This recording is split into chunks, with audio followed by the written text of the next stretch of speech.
स्वामी के शासन में हम सभी विराजते हैं और उनकी यह पावन पीयूष देशना हम सभी के लिए परम उपकारी है। अनादिकाल से हमारी आत्मा में जो जन्म, जरा और मृत्यु रूपी रोग लगे हैं, उन रोगों का उपशमन करने वाली कोई परम औषधि है तो वह एकमात्र यह जिनवाणी है। भव्यात्माओं, क्या कभी एक फल से भिन्न भिन्न रस मिल सकते हैं? क्या कभी एक फल से भिन्न भिन्न स्वाद आ सकता है? शायद आ सकता है। चखा नहीं होगा आपने, बता दूंगा तो आ जाएगा स्वाद। किसकी खोज की मैंने आज तक? बाहर के रसों को मैंने खूब खोज लिया, पर भीतर का रस नहीं मिला। उलझा रहा मैं आज तक छिलकों में, उस दल में, पर जिससे सत मिलने वाला था वह रस नहीं मिल पाया। विश्वास मानना, आज तक उस रस की प्राप्ति नहीं हुई जिस रस की खोज में मैं निकला था। और जब तक वह रस नहीं आएगा, आनंद नहीं आएगा, तो कोई कार्य फलीभूत भी नहीं होगा। किसकी खोज करनी थी? क्या प्राप्त करना था मुझे? वह दृष्टि चाहिए थी जो दृष्टि मेरे रस को बदल दे, मेरे स्वाद को बदल दे, मेरे टेस्ट को बदल दे। भोजन कितनी बार बदलते हैं? कितनी बार हम भोजन बदलते हैं मां? सुबह की सब्जी शाम को नहीं चलती, सुबह का नाश्ता दोपहर में नहीं चलता। वहां तो हमें प्रति समय, प्रतिदिन, प्रतिपल टेस्ट चेंज चाहिए, स्वाद बदलना चाहिए, नए नए रसों का प्राप्त करने की इच्छा करते हो। पर जो विषय भोगों में मेरा रस आ रहा था, उसको छोड़कर कभी दूसरे रस का स्वाद लिया? शायद नहीं लिया। वस्तु एक, पर रस अनेक। फल एक, पर रस अनेक। खोज करनी थी मुझे उस फलों की, उस रसों की, जिसके द्वारा मुझे उस आनंद को प्राप्त करना था। कुंद स्वामी समझा रहे थे, खोज करो, अपने भीतर खोज करो। उस द्रव्य दृष्टि को प्राप्त कर लो, उस परमात्मा को निहार लो अपने भीतर। जिसने अपने भीतर परमात्मा की शक्ति को, बनने वाली परमात्मा को पहचान लिया, वह अंतरात्मा बन गया। और जो नहीं बन पा रहा है, वह बेचारा बहिरात्मा का बहिरात्मा ही रह गया। कितना कितना विवेक मेरे पास है जीवन जीने के लिए, भोजन बनाने के लिए। मां है कि नहीं? बनाते हो क्या भोजन? अच्छा कि कच्चा? अच्छा भोजन बनाते हैं। जो भोजन बनाते हैं, भोजन बनाते समय भी प्रति समय विवेक रहता है। दुकान चलाते समय ग्राहक टूट ना जाए, इसलिए कितना विवेक रखते हो। पर जितना विवेक ग्राहक टूट ना जाए, रोटी टूट ना जाए, संबंध टूट ना जाए, उतना विवेक अगर अपने आत्मा की विशुद्धि छूट ना जाए इसके लिए कर लेते तो शायद परमात्मा बन जाते, पर खोज ही नहीं पाया मैं आज तक अपने भीतर उस परमात्मा को। परमात्मा की बात बहुत दूर रही, मैंने अपनी आत्मा को तक नहीं पहचाना।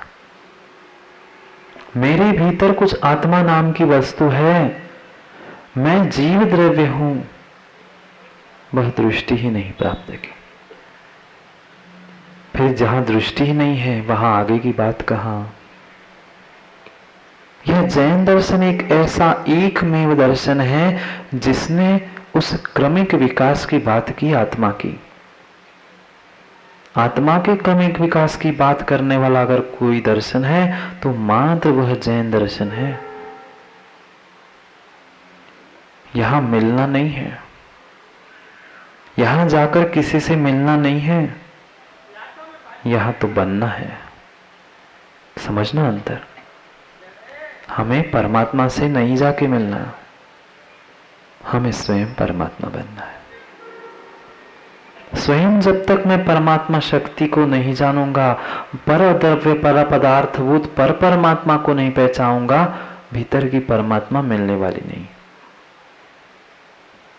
क्रम क्रम से विकास। जितने परमात्मा बने,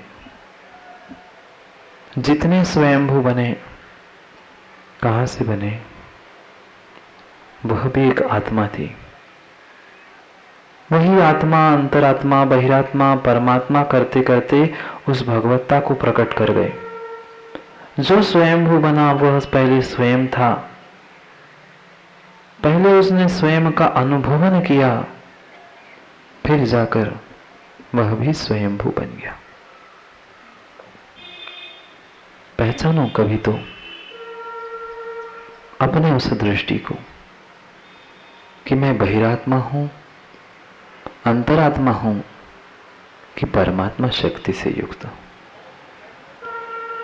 आचार्य भगवान कुंद कुंद स्वामी उस रैणसार जी ग्रंथ में हमें समझा रहे हैं, उभय धर्मों को समझो। हमारी स्थिति वर्तमान में ऐसी हो चुकी है, न हम घर के बचे, अरे भैया, न हम घाट के बचे। वो तो फिर भी काम का है, चार पैर वाला। हम कोई काम के नहीं है, कोई काम के नहीं है, पर कोई काम छूटता भी नहीं है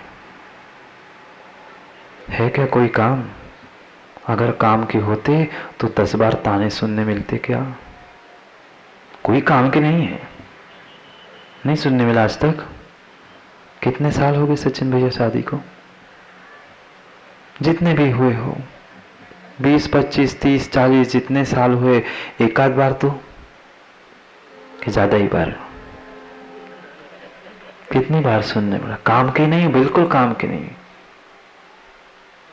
फिर भी काम नहीं छूट रहा।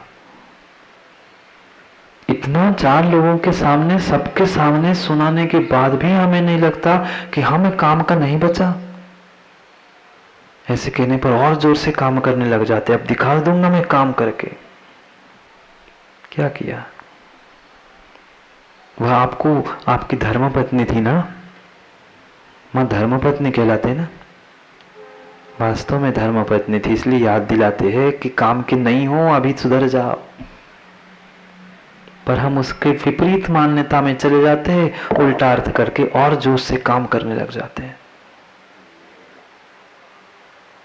कितना सम्यक चिंतन है वहां आपका, दूसरे के लिए, अपने लिए करने का सीखा ही नहीं ना हमने कुछ।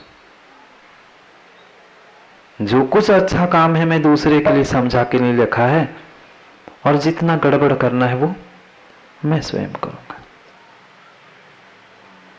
करो पहचान कितने काम के हो और कितने बेकाम हो। आप काम के हो मां? आप काम के हो किसी के? आपने नहीं सुना होगा ना, कभी बहू से, कभी सास से, कभी बेटे से, कभी बेटे के पिता से भी। दूसरे की बिल्कुल हम उसकी पहचान करा देते हैं। तुम्हारी ऊंचाई ऊपर नहीं है, तुम नीचे ही हो। किसको? एक दूसरे को। पर फिर भी दोनों नहीं समझ पाए कि मैं कहाँ हूं, ना ऊपर ना नीचे। तू तेरे भीतर था, तू तेरे अंदर था, पर उस पर्याय और विषय भोग काम वासना इसमें मैं इतना इतना इतना उलझ गया कि भूल गया, स्वयं की औकात भूल गया। बुरा नहीं मानना, क्षमा कर देना, पर उससे अच्छा सुंदर शब्द दिल को लग जाए ऐसा कोई लगा नहीं मुझे। नहीं पहचान पा रहा हूं मैं अपनी औकात को। बनने वाला भगवान किस नाली में पड़ा है? कोई शराब पी के नाली में पड़ता है तो कहता है अरे कितना अच्छा इंसान है, मनुष्य बन के तू नाली में पड़ा है। आचार्य महाराज भी कह रहे हैं मनुष्य बनकर किस नाली में पड़ा है? बनने वाले भगवान होना, बनने वाले भगवान होना, फिर कहां पड़े हो भोगों में? क्यों नहीं विवेक को प्राप्त कर लेते? कितना विवेक है दूसरों को सुनाने के लिए, समझाने के लिए, सबके लिए विवेक है। मां अपने लिए पता नहीं कहां चला जाता है विवेक, पता नहीं कहां चली जाती है मेरी समझ। समझो, कोई एक भूमि पर माना कि जिनालय बनने वाला है, समझना। माना कि एक भूमि मैंने खरीद ली, आपने खरीद ली, और उस भूमि पर आपको भविष्य में जिनालय बनाना है। उस जिनालय पे बोर्ड लगाया क्या? उस जिनालय की भूमि पे भी बोर्ड लगा देते हो? लगा देते हो कि नहीं? जिनालय की छोड़ दो, मकान किसी का है, किसी ने जगह खरीद ली और उसमें जगह में मकान बनाना है, बाहर बोर्ड क्या लगाते हो? लगाते हो। चाहे दुकान बनाना हो, कॉम्प्लेक्स बनाना हो, हॉस्पिटल बनाना हो, चाहे कुछ भी बनाना हो, बाहर एक बोर्ड रहता है, प्रपोज्ड साइट, प्रस्तावित कॉम्प्लेक्स। बना था क्या? अभी भूमि भी ठीक नहीं की थी, भूमि साफ भी नहीं की थी, पर फिर भी क्या लिखते हो? प्रस्तावित, प्रस्तावित वास्तु, प्रस्तावित वगैरह सब कुछ लिख देते हो। और जिनालय हो तो जिनालय में भी लिख देते हैं प्रस्तावित जिनालय। जैसे उस बाहर की जमीन को, भूमि को तुम प्रस्तावित कह देते हो, ऐसे ही अपने भीतर के अपने आप को कभी प्रस्तावित भगवान मान लिया? मैं समझ रहे हो क्या? माना कि किसी भूमि को खरीदने पर उस पर कुछ बनाना है, सबसे पहले क्या कर लेते हो? सबसे पहले क्या कर लेते हो? Compound wall. क्यों? कोई वहां आकर गंदगी ना करे, कोई लोटा लाकर वहीं पर ना शुद्धि करने बैठ जाए। मेरे बनने वाले जिनालय की भूमि है, मेरे बनने वाले घर की भूमि है। समझो, वो अपना काम कर रहा है, आप अपना काम करो, उसे क्यों देख रहे हैं? वो तो अपना काम नहीं छोड़ रहा है, और तुम दूसरों को देखने से फुर्सत कहां?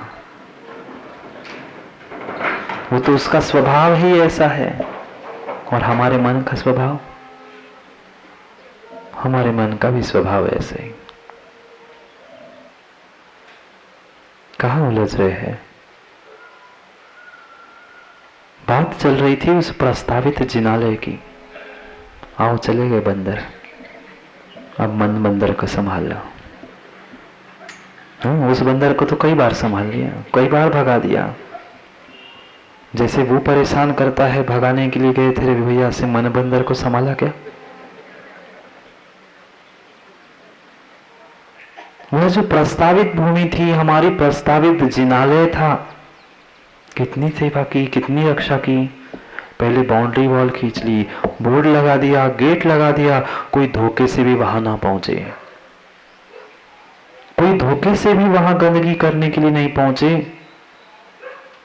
फिर वो तो भूमि थी, कंपाउंड था, तुम प्रस्तावित जिन थे, तुम बनने वाले भगवान थे। कभी विचार किया प्रस्तावित भगवानों, प्रस्तावित भगवानों, प्रस्तावित होना, परमात्मा शक्ति से युक्त होना, उस भूमि की कितनी सुरक्षा, कितनी व्यवस्था करते हैं, क्योंकि जिनालय बनाना है, परमात्मा की प्रतिमा स्थापित करनी है, और जिसके भीतर ही परमात्मा है, जिसके भीतर ही जिनराज बैठे हैं, उनके भीतर हमने निहारा ही नहीं। ना कभी हमने स्वयं को पहचाना कि मैं बनने वाला भगवान हूं, और जो मार्ग पे चल रहे हैं ना उनको हमने समझा कि वो बनने वाला भगवान हूं। ना जिनराज को देखा, ना अपने आप में मुनिराज को कभी देखा। देखो देखो, थोड़ा सा भीतर भी झांकना देखो। एक फल के अनेक रस कैसे, पूछा था ना प्रश्न, सबका एक ही उत्तर था कि एक फल से महाराज जी एक ही रस निकलेगा, एक आत्मा से एक ही का अनुभव होगा, नहीं होगा, किंचित भी वह एक सा अनुभव नहीं होगा। उसी आत्मा के विकास की बात समझनी थी क्रम क्रम से। जिस समय जैसी पर्याय होगी उस समय उसी का ही अनुभव होगा। आम खा लिया क्या आप लोगों ने? आम के सीजन में आम नहीं खाते क्या? खाते हो ना? कैसे रहता है आम? आम कैसे रहता है? रस क्या रहता है आम से? स्वाद क्या आता है? टेस्ट कैसी रहती है? बोलो ना, मौन है ना आज? कैसा स्वाद आता है? खट्टा कि मीठा? अभी तो कह रहे थे कि फल में एक ही स्वाद आता है। क्यों बदलते रहते हो? क्यों बदलते रहते हो? आम तो एक ही था ना, एक फल से एक ही स्वाद आता है, ऐसा आपने कबूल किया था। अब क्यों बदले? वही आम जब कच्चा था तब खट्टा स्वाद था, वही आम जब पकता है तब मीठा स्वाद देता है। वही आम जब सड़ जाता है तो सड़े का स्वाद देता है। वही आम जब कच्चे से भी छोटा सा होता है तो उसमें कोई स्वाद भी नहीं रहता।